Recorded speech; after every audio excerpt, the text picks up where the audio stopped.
I've seen it happen way too often. You spot a cheap pre-built gaming PC on a deal site, think you've snagged a bargain, only to find it chokes on anything past the entry-level titles and leaves you scrambling for a new upgrade a month later. That hesitation, that what if I'm just throwing money at a weak machine, feeling is what kept me from hitting add to cart on the first glance. Link is in the description if you want to check the product details on Amazon.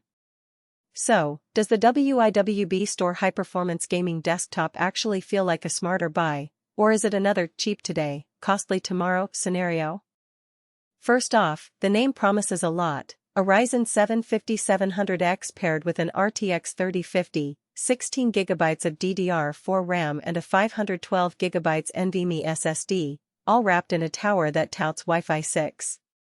On paper that's a solid mid-range build, but the real test is how those parts behave once you fire up a modern game, start a live stream, or just try to get some serious productivity done between matches. I spent a weekend setting this machine up in my home office, swapping it in for my old Intel i5 box, and I'll walk through what that felt like. Boot time was the first thing that stood out. With the NVMe drive, Windows hit the login screen in under 10 seconds, which is a noticeable jump from the 5-minute boot I was used to on my legacy system. That speed translated into faster launches for big games like Cyberpunk 2077 and Elden Ring. Those titles still capped at around 60 frames per second at 1080p with medium-high settings, which is exactly where the RTX 3050 shines. You get smooth frame rates without the stutter you'd see on an older GTX 1050. If you're primarily targeting 1080p gaming and aren't chasing 144Hz ultra-high settings, this card does the job without forcing you to dial down textures or turn off ray tracing entirely. Now, the Ryzen 7 5700X is an 8-core, 16-thread processor that sits nicely between budget and high-end CPUs. For gaming alone, you'll notice it handles sepia-bound titles like Assassin's Creed Valhalla without dropping below 45 frames per second, which is decent for a pre-built at this price point. The real win shows up when you start mixing workloads. I opened Photoshop, rendered a 4K video clip, and streamed Valorant on Twitch at the same time. The CPU kept the game steady at 70 frames per second, while my stream encoder hovered around 2500 kbps without any hiccups.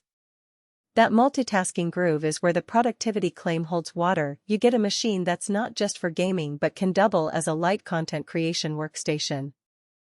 Wi-Fi 6 is another feature that gets mentioned a lot, but it only matters if your router supports it.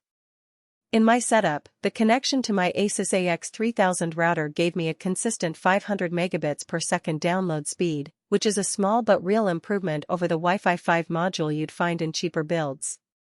If you're gaming on a wireless connection, that extra stability can shave a few milliseconds off latency, something competitive players appreciate. On the flip side, there are a couple of trade-offs that become obvious once you start filling the storage. The 512GB SSD fills up fast if you install several modern games, each taking 50,100 GB. After installing Call of Duty, Modern Warfare, Red Dead Redemption 2, and a handful of indie titles, I was down to about 150 GB of free space. The system doesn't include a secondary drive bay, so upgrading storage means opening the case and adding a 2.5-inch HDD or a larger NVMe if you have an empty slot. That's not a deal breaker, but it's an extra step for users who expect a plug-and-play experience. Another practical consideration is the cooling solution.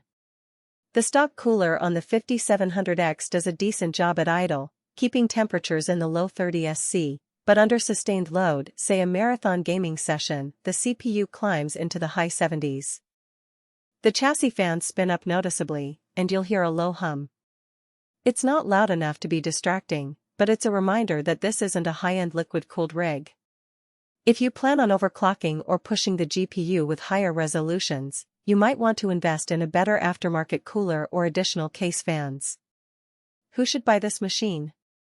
If you're a gamer who wants solid 1080p performance without having to tinker with component swaps, a streamer who needs a reliable CPU for encoding, or a remote worker who wants a fast boot and decent multitasking chops, the WIWB desktop hits a sweet spot. It's also appealing for students or hobbyists who need a workstation that can handle both creative software and occasional gaming sessions. The price point sits below many custom builds that would deliver similar performance, making it a convenient ready-to-go option. Who should skip it? If you're chasing 1440p or 4K gaming at high refresh rates, the RTX 3050 will become a bottleneck, and you'll likely need a more powerful GPU. Likewise, power users who plan to run multiple VMs, large datasets, or heavy video rendering may find the 512GB SSD limiting and the cooling marginal. Finally, if you're comfortable building your own PC, you can usually piece together a better